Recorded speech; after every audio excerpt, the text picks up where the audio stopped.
Praise the lord. ఈరోజు దేవుని వాగ్దానం యోహాను సువార్త 4:24.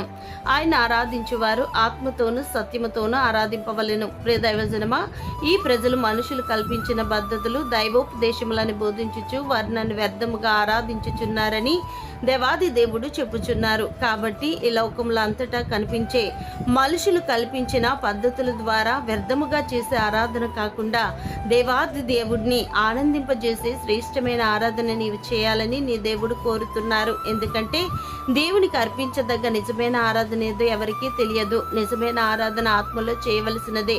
దేవుడు తన గురించి వెల్లడి చేసిన వాక్యమునకు అనుగుణంగా, అనగా మనపూర్వకముగా కపటము లేకుండా చేసే ఆరాధన సత్యానికి అనుగుణంగా ఉంటుంది. దేవుడు అలాంటి ఆరాధికుల కోసమే చూస్తున్నాడు. ఎందుకనగా దేవుడు ఆత్మ గనుక ఆయన ఆరాధించువారు ఆత్మతోనూ సత్యముతోనూ ఆరాధింపవలను. దేవుడు మిమ్మను దీవించునుగాక.